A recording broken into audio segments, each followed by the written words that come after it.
Hello बच्चों, आज मैं पढ़ने जा रही हूँ इंग्लिश का यह पोयम जो कि है डस्ट ऑफ स्नो। तो बच्चों यह 6th स्टैंडर्ड की पोयम है और मैं आपको हिंदी में ट्रांसलेशन करके बताऊंगी। तो चलो पढ़ती हूँ। डस्ट ऑफ स्नो, इसका मतलब ये होता है बर्फ़ के कण। बर्फ़ के जो छोटे छोटे कण रहते हैं उसे बोलते हैं डस्ट ऑफ स्नो। ठीक है। Before you read, tell your teacher 3 things that make you feel better if you are in a bad mood.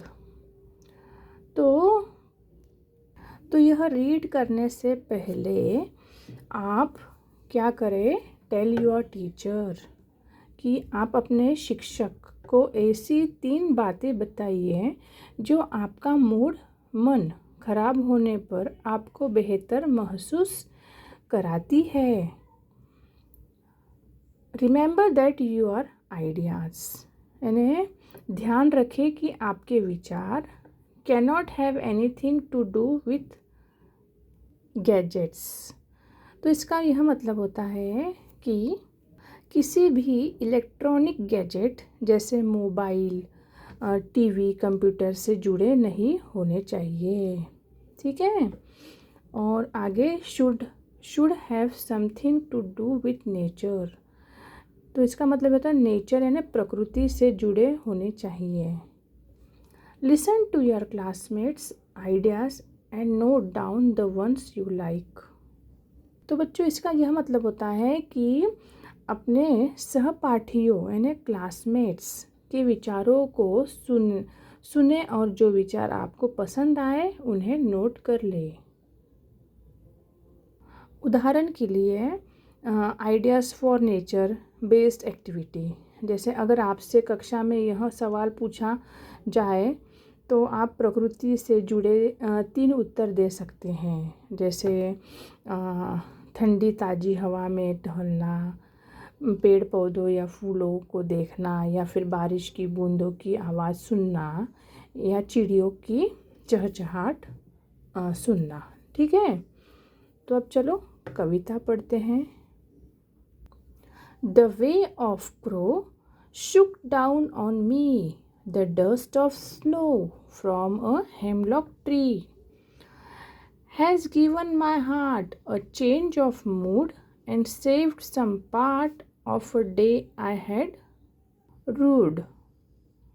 तो बच्चों अब चलो मैं शुरू से आपको समझाती हूँ। The way of crow shook down on me the dust of snow from a hemlock tree। तो इसका मतलब ये होता है बच्चों कि कवि एक बेहद खराब और उदास मन के साथ एक हेमलॉक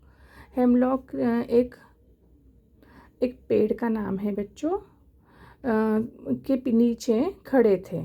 आप देख ही सकते हो यह हेमलॉक पेड़। तो वहाँ पे क्या हुआ है, वहाँ पे खड़े थे, तभी पेड़ की डाल पर बैठा एक कौवे की हलचल से बर्फ़ के बारीक कण कवि के ऊपर गिरते हैं। आप देख ही सकते हो यहाँ पे डस्ट स्नो है और यहाँ क्रो है। तो यह कवि के ऊपर ये जो है ये गिरता है। यहाँ पे खड़ा था कवि और ये डस्ट ऑफ स्नो नीचे गिरते हैं। आगे पढ़ते हैं। Has given my heart a change of mood and saved some part of a day I had rued. तो इसका मतलब ये होता है बच्चों कि बर्फ़ की ठंडक जैसे ही कवि को छूती है उनका दिल और मन अचानक बदल जाता है। आप देख ही सकते हो यह कवि देख रहा है ऊपर, तो उनका मन बदल जाता है, वे अपनी उदासी भूल जाते हैं। इस छोटी सी घटना ने उनके दिन के बाकी बचे हिस्से को बर्बाद होने से बचा लिया, क्योंकि वह बहुत दुखी से वहाँ पे खड़े थे। तो रूड का मतलब होता है दुख या पछतावे में बीतना। तो वह जो कौवा था तो वह उड़ा और उन्हें जो स्नो गिरा उनके ऊपर, तो उनका मन एकदम खुश हो गया। तो बच्चों, आपको यह पोयम समझ आई होगी तो लाइक करिए। Bye bye.